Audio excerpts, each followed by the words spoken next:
start all over again because just as we started this video, it's kind of windy today and a leaf fell down and just about punctured my eye. Tell me if you're like me. The more I read about gardens, the more fascinated I am by the gardeners behind the gardens. And one of the superstars in the gardening world is obviously Monty Don and his wife Sara.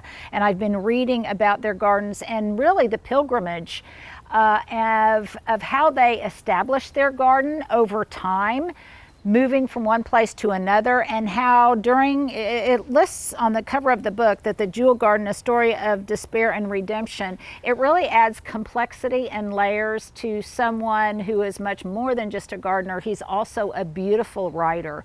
And I love reading about people's not only garden struggles, but real life struggles and how the garden comforts them in the process. So I would highly recommend this. I just got it off of Amazon.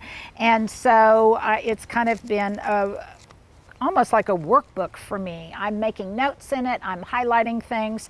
And I thought that I would highlight for you some of the passages that are in this book and how they've kind of informed my own garden or reinforced things that I already know. That's my question of the day, is what gardeners really inspire you, whether they're really famous or they're not famous or whatever, but what gardeners do you find fascinating and their story of their garden and of themselves really, really compelling. So here is my number one passage that I underlined. So we decided to make flower beds where the grass had been without really knowing what we wanted them to do. And I have taken out so much of my grass in both the front and the back over time. And when I did it, I was looking at more the line and the shape of the beds, but I really at that point didn't know what I wanted to go into the beds. But he continues, you might ask why flowers should do anything at all. But in a garden, context is everything.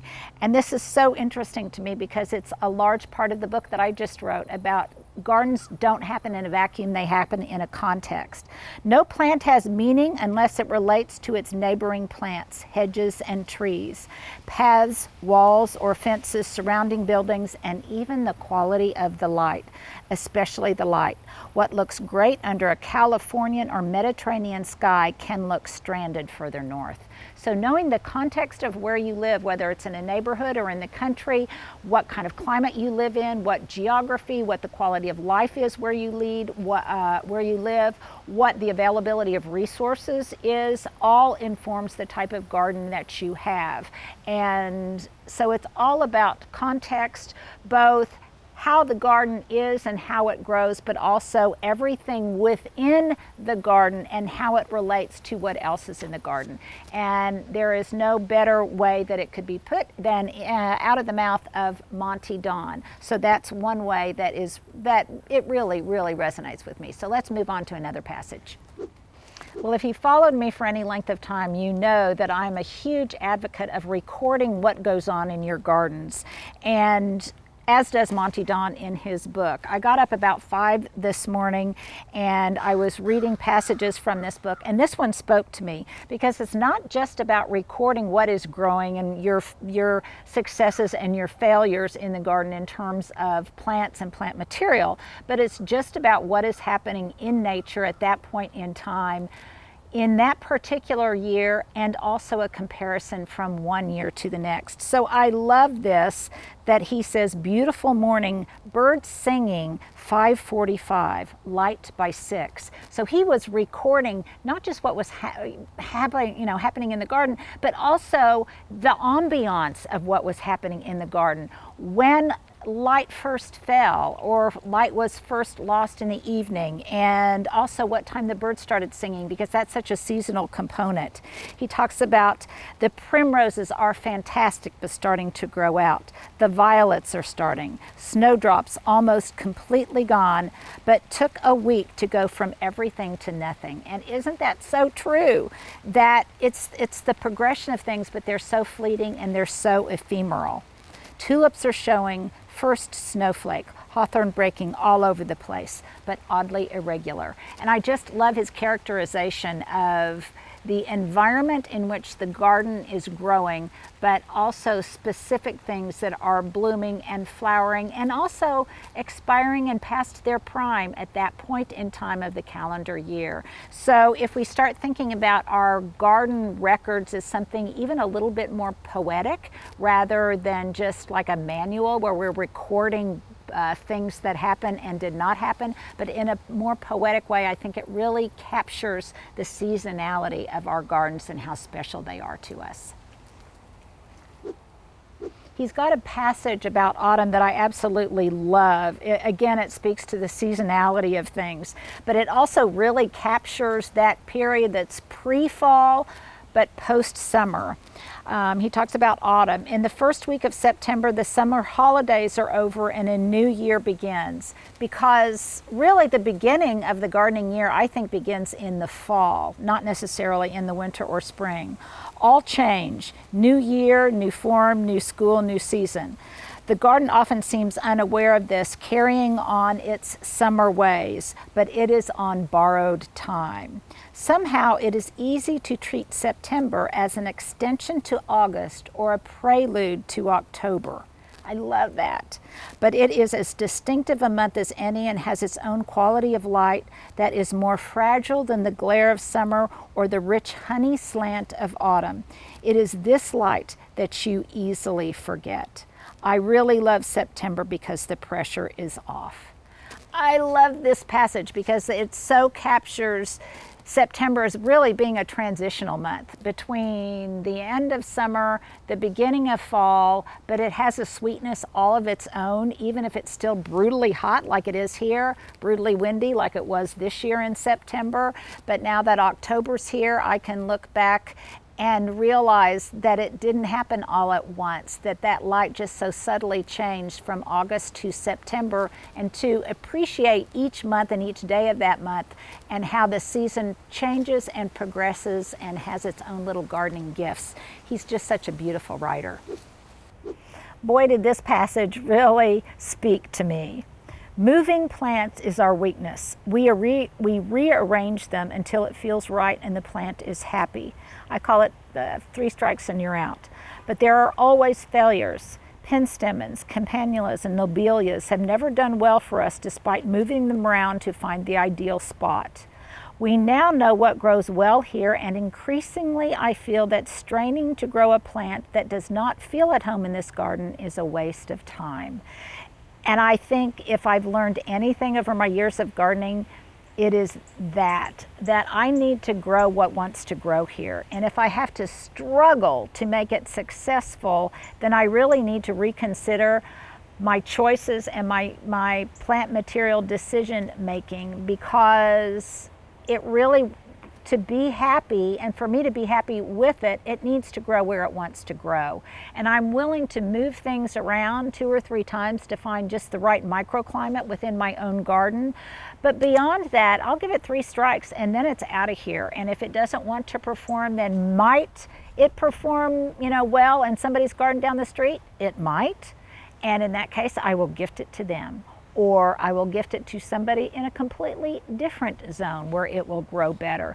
But increasingly, I'm not willing to fight it so much anymore. I really want there to be less tension between me and the garden and the plants within it. So I really encourage you guys to read this book. There are obviously other books written by him and about his gardens that have lots of eye candy and beautiful imagery in them, but this one really speaks to the soul, and I want to read just a little bit of what's on the back cover to maybe entice you to get this book yourself. This is the story of a garden that has risen from the ashes of a catastrophic failure. I think it's all too easy for those of us that look at beautiful gardens in magazines and in books and on Instagram and on YouTube and think that they came without hardship, that they came easily, that they came without cost, that they came with a large budget, that they came and just experienced nothing but a continuum of one success after another. And that is definitely not true. And this book speaks so beautifully to that.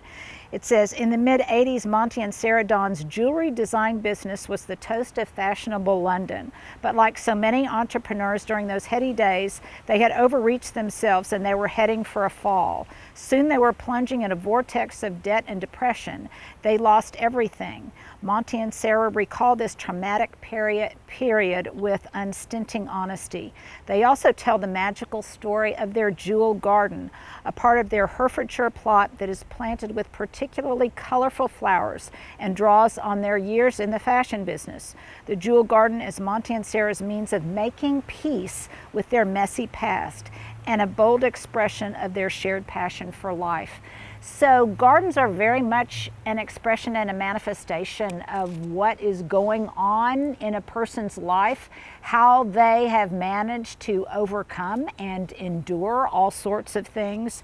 And this book in particularly, very candidly and very honestly, talks a great deal about Monty, or Montague as his wife calls him, his struggles with depression and how it kind of ebbs and flows throughout the course of the gardening year, and how gardening plays such a pivotal role in dealing with his depression, how he handles it, and how it helps him kind of draw from the deepest resources within himself to tackle the demon that depression is. So I really highly recommend it. It is so beautifully written. It is really beautifully written, and it goes beyond just what you may see in The Gardener's World that is shown on his television series on the BBC and some of the other video work that he's done.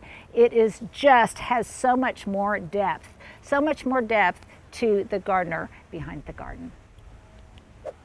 Well, here's my passage number 2 that really spoke to me.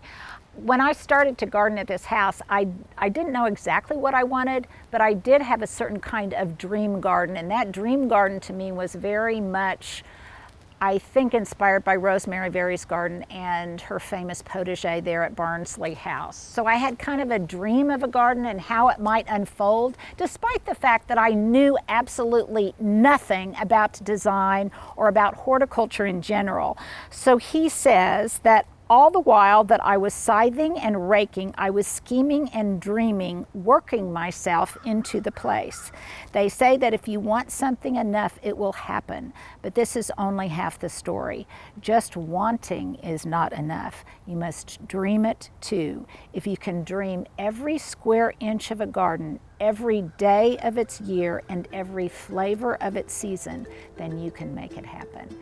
And that is just one of the most beautiful passages about gardening I think that I've ever read. So you probably don't need any more inspiration than that. If you can dream a garden, you can dream it into reality. And I would love to know what kind of gardens you have dreamed into reality in your own garden spaces. Well, if you've held on this long, here's my fashion epilogue on this gray and really windy day. My earrings are from Amazon. They're just regular, inexpensive tassel earrings. My jacket is compliments of my older son, Johnny. I did a video a while back on adopting some of his clothing to reuse, recycle, repurpose, and because it makes me feel closer to him. He's in Singapore and I miss him. My t-shirt also kind of reminds me of Johnny. It is kind of an homage, I guess, to Edgar Allan Poe, Nevermore. It's kind of Halloweenish, and it reminds me of Johnny because Edgar Allan Poe went to University of Virginia and lived on the lawn. So that reminds me of him. My glasses, I think, are just from TJ Maxx or something. My breeches are thrifted, and I believe these are Abercrombie and Fitch, and my boots are Dover Saddlery. And I think that is pretty much a summation of my outfit du jour.